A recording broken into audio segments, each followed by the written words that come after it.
Hi, here on the workbench today is a 50 amp-hour LFP or lithium iron phosphate battery sent in from Bateria. Along with this battery, they also sent in an MPPT solar panel battery charger. In this video, we're mainly going to take a look at the battery and test out the claimed specifications. As usual, I will leave a link in the video description below for those who wanted to find out more about their batteries and other products. For those who know a thing or two about batteries, you know that one of the key criteria is the long-term reliability and performance, as batteries tend to degrade through cycle usage as time goes by. And obviously, we won't be able to test the long-term performance in a single video, but I do have some regular uses for a 12-volt battery like this one. So I will be using this battery extensively, and I will report back if I see any major issues. Now, I haven't heard this company before, but that doesn't really say much, just because I haven't done that many battery reviews in the past. But combing through their website, it appears they specialize in lithium iron phosphate battery and related technologies. Like a lot of the companies in China, Bateria was founded fairly recently, back in 2017. But for technology companies, given the time they have been in business, they are actually pretty well established, I guess. Anyway, that's just the information I could find on their website. Let's first talk about the charger they sent in here. It is an MPPT charging controller. MPPT stands for Maximum Power Point Tracking. It is an algorithm to ensure maximum extraction of power from solar cells. Now, without getting too much into the details, the maximum power photovoltaic cells can output depends on the solar conditions. Using an MPPT charger improves the overall charging efficiency compared to using a normal charging mechanism. Anyway, the charger provided here can sustain a 20 amps charging current, which should be able to charge a 100 amp hour battery. Now, most LFP batteries support fast charging, so this charge rate may be a little bit too slow for larger batteries, but for the 50 amp hour battery I have here, this is more than sufficient. The charger can be connected to an 18 volts or 36 volts solar panel system, which is very flexible. The operation is also very simple. It supports different battery chemistries, from the standard gel and AGM sealed lead acid batteries to LFPs. And once the chemistry has been selected, everything else is automatic. To select the battery chemistry, all you need to do is long press this button and it will cycle through different chemistry that is listed here. It also supports Bluetooth, so you can monitor the charging process with the supplied Charger Pro phone app. Anyway, I had charged the battery up earlier, as you can see in this video clip. You can see throughout the charging cycle, the battery stayed pretty cool, so there's no concerns whatsoever about the temperature. According to the datasheet provided on Bateria's website, the capacity is tested under 0.1 C, which in this case is a discharging current of 5 amps. So I used my electronic loads battery testing function and did a full discharge test. One benefit of LFP batteries is that the discharge curve is relatively flat compared to other chemistries. This is great as the voltage does not drop significantly until the very end of the discharging cycle. One thing I should mention is that for LFP batteries, unless explicitly rated for low temperature use, they are not suitable to be charged below the freezing temperature. Doing so will damage the battery. This battery provided by Bateria does not have a built-in heater and should not be used in freezing conditions. The battery itself is fairly light. It weighs just under 13 pounds. According to the manual, the battery should have a cycle life of roughly between 4,000 to 8,000 times, which is a really wide range, with a lifespan of roughly 10 years.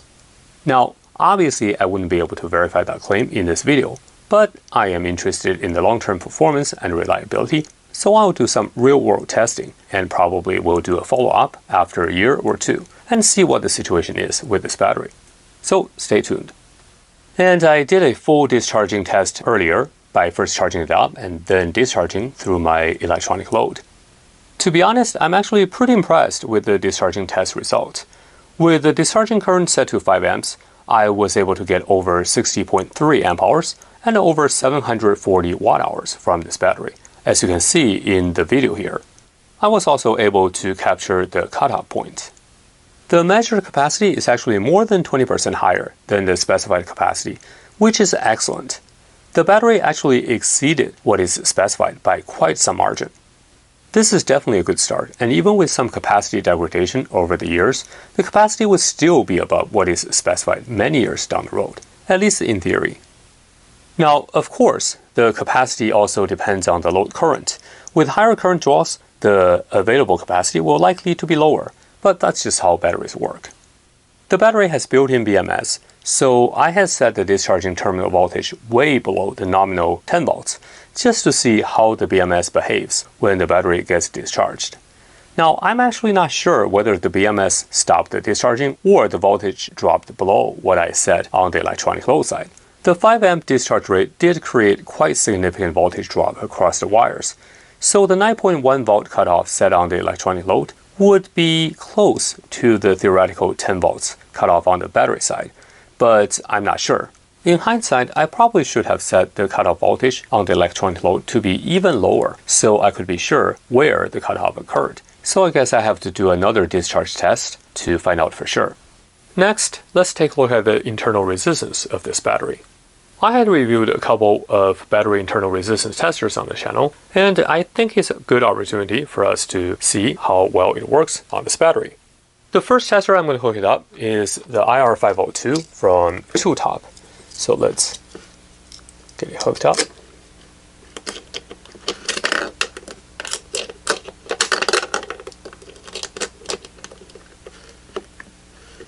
And it will take a few seconds for the results to stabilize.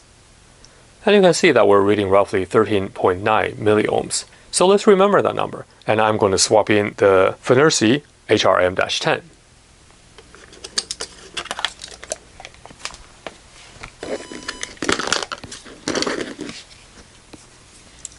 So here's the Fenersi.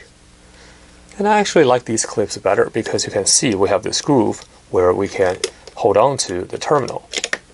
When the reading stabilizes, you can see that we're essentially getting pretty much the same reading here. We're at roughly 13.7, 13.8 milliohms.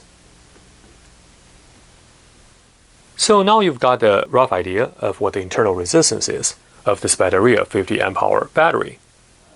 Next, I thought I would use my electronic load to test some discharge characteristics. Now, my electronic load can only dissipate 400 watts, and that's below the maximum rated power that can be delivered by the battery.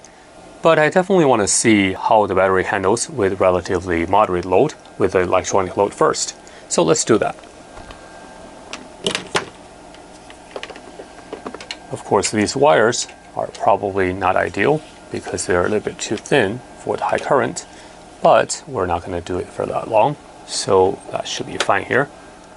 So I think what I'm going to do is put a meter across the terminal here so that I can monitor the voltage of the battery while it's being discharged. So let me bring in a meter. And let me see if I can clip it on here.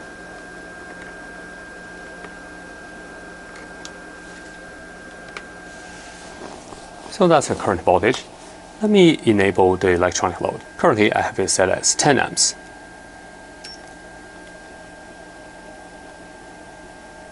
So we're drawing 10 amps with no problem.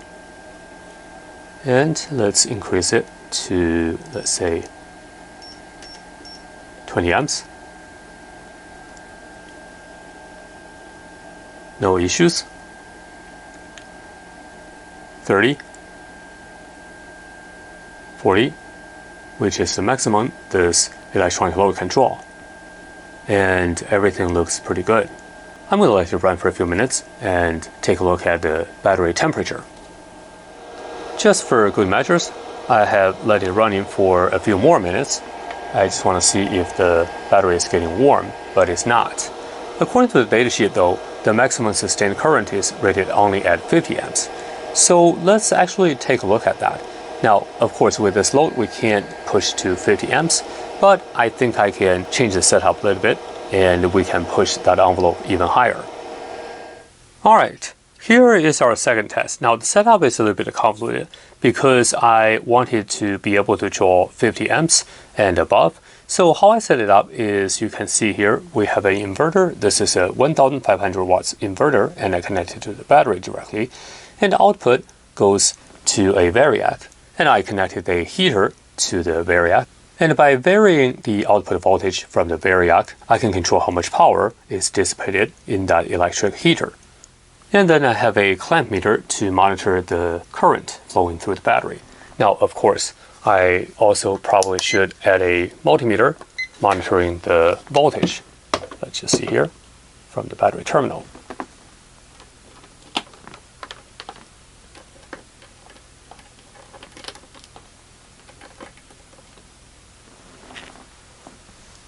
So that's all set up. Let's turn on the inverter here.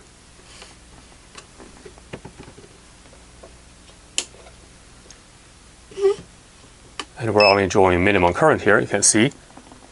All right, let me turn on the variac.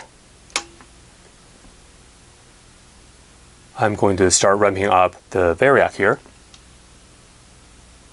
And you probably at some point will hear the heater from the background starting.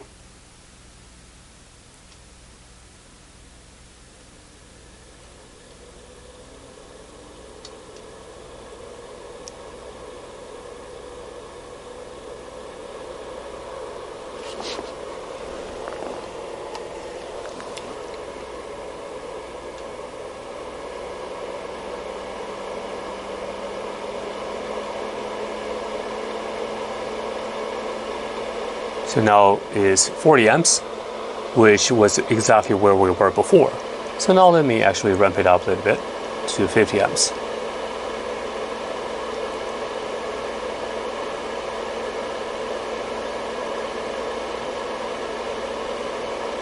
And no problem. So what I want to do is actually I want to sit at the 50 amps for a few minutes and see if there's anything happening on the battery side, because the maximum specified current is 50 amps. Now actually we're a little above it, so let's ramp it down a little bit.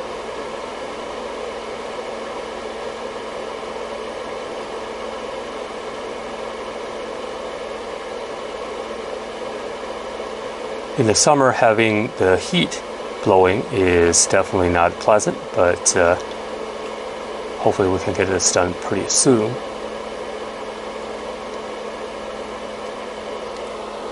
All right, let's let it run at 51 amps.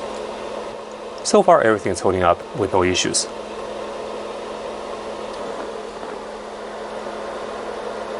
And now I had let it run for a few minutes now. Let's take a look at the battery here.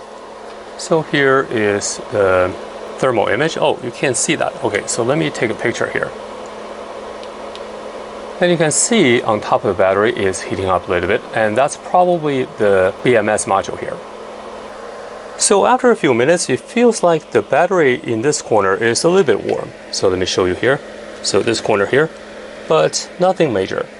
And you could see from the thermal images that this corner is what was identified as warmer than the other areas. But still, it is, I would say, is probably less than 40 degrees Celsius. So anyway, so it doesn't seem we have any issue running at 50 amps. The peak discharge current is specified at 150 amps, and I'm going to use an electric drill for this test, as it has a huge inrush current. So to measure that inrush current is going to be a little bit tricky because we currently have a non-zero current here. So let me see how we do that. I do want to measure the primary side because I wanted to see how much the battery is delivering here. Anyway, so let's do this. I'll have to time it.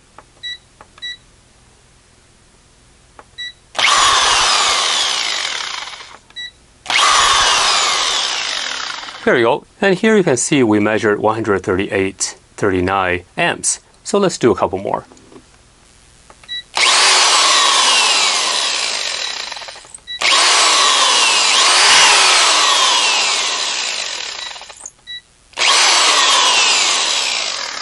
So here we have 143.9 amps, and that's pretty close to the 150 amps maximum that is specified.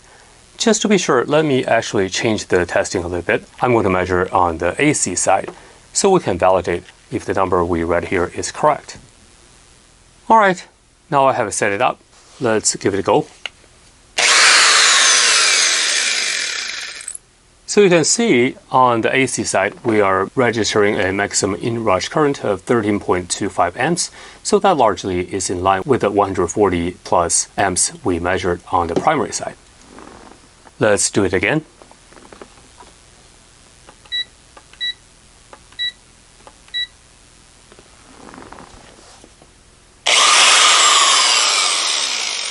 Again, we're showing 13.37 amps.